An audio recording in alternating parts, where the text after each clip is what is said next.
This is S.L.A.M. Music Survival Guide 33 with Chris Caffery of Savatage, Doro, Trans-Siberian Orchestra, and many others. This is actually two excerpts from his Metal Asylum interview with me and Rich Catino. Link to that interview is in the show notes. Quick quote from this episode. There's not a lot of money coming in from the sales, so you're going to have to get on the road. Keep listening to hear what it's all about.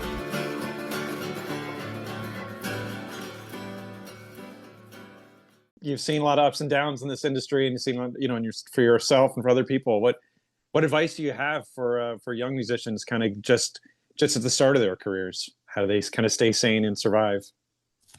Well, the business is incredibly different than it was when I started.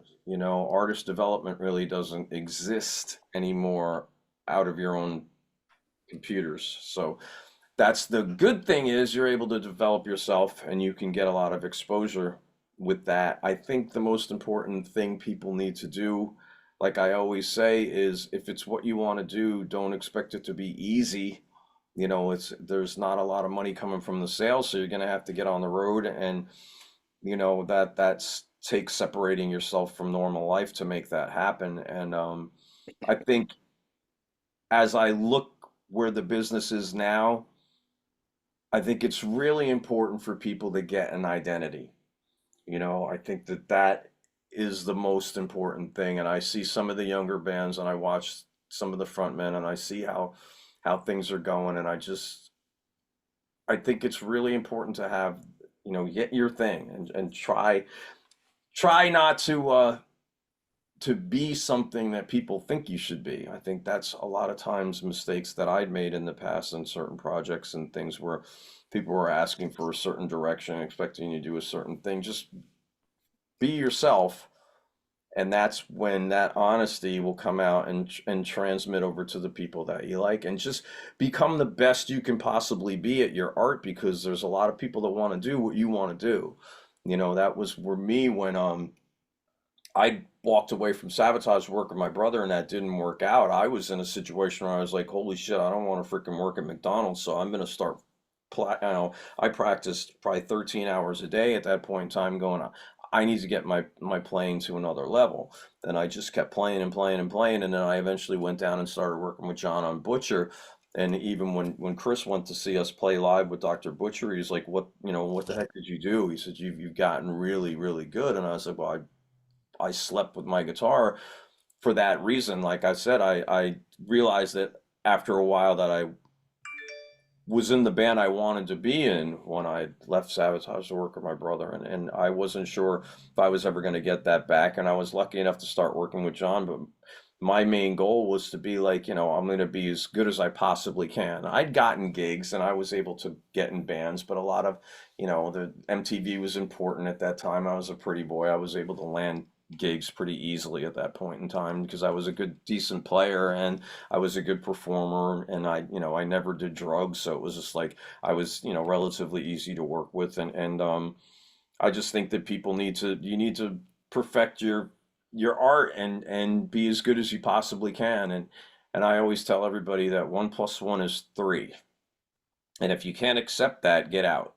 As much as you know it's 2, you're going to run into somebody somewhere in this business that's going to tell you it's 3, and you're going to have to be able to sit there and smile and nod and accept the fact that they're right, even though they're wrong, if that makes any sense, because the business doesn't make sense. And you have to be able to control that part of you to where you have to kind of follow the lead and get in without being too bossy and cocky, because like I said, somebody may have an opinion about your songs or yourself or what you're doing, and it may be incorrect or it may not be what you believe, but it's better to smile and say, well, thank you for listening, than it is to say F you and you're wrong.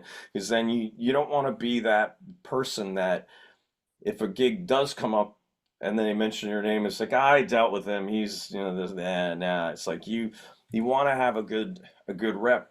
You want people to to like working with you. I mean, nobody's perfect. Yeah, I've had times in my life where you went out and done stupid things, and you might have met a person for the first time, and you're like, "I met Caffery. He's a freaking drunken idiot." It's like, well, it's like we all go out and have fun, and you might have caught somebody in an interesting situation, but all in all, it's like my goal was always try to be somebody that was able to work as hard as possible for whoever I was working with, and I've managed to stay a pro for 40 years because of that. So Hey everyone, it's Doro here, and please support live and music. And I love you. Keep on rocking, stay metal, and all the very best.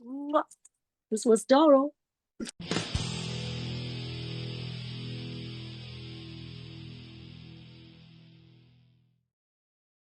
we're gonna spend a week rehearsing in Germany in the second week of June, and then we're gonna jump in a bus and drive around Europe for a couple weeks, and it's gonna be a lot of fun. I like I said, I miss that part of my life. It was something that was always really special to me. Not that I don't love CSO or the other things I've done. There's just Mhm. something about Savatage that's really a huge part of my heart and soul.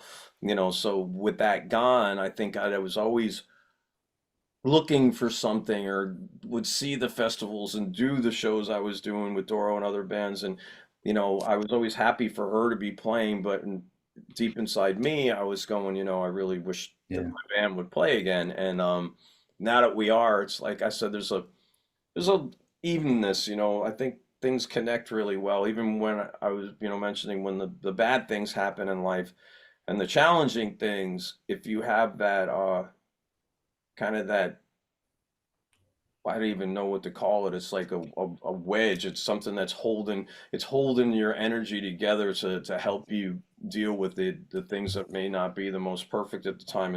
And having Sabotage back in my life has been like a crutch, is kind of maybe what I'm looking for. That's helping me really focus on, keeping myself together in that, because Mhm. things can get really difficult, and sometimes you could kind of crumble and you just get sloppy on what you do. And with me, Sabotage is focusing me on really going out to be the best I can be at that, but it's also making sure that I focus on everything else I'm doing really strong too, because I have so much going on, and I want to make sure that I take care of myself and my family and all the Mhm. people that I'm working for. I don't want to let anybody down. So, like I said, Sabotage is that little anchor in the middle right now that I've been missing. I mean, it's like Yeah. we went on that stage for the first show, and part of you felt like you never left. It was like I looked at Johnny and I looked at Zach, and I'm going, this, Mhm.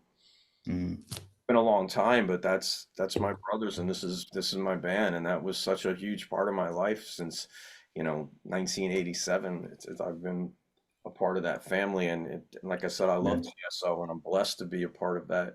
It's one of the most incredible tours and bands that's ever been. I mean, I can't even put it into words, but there's something about Savatage that's the kid in me, and it's kind of Mhm. like the parents were always going to the luxury resort hotel, but Savatage is like going back to Disney World. Yeah, it's like I get to go on Space Mountain, and Cool. it's like it's fun. It's not that other stuff isn't, but when you stand in front of 40, 50,000 people and you start Hall of the Mountain King, there's a rush you get that Oh is yeah. so fun.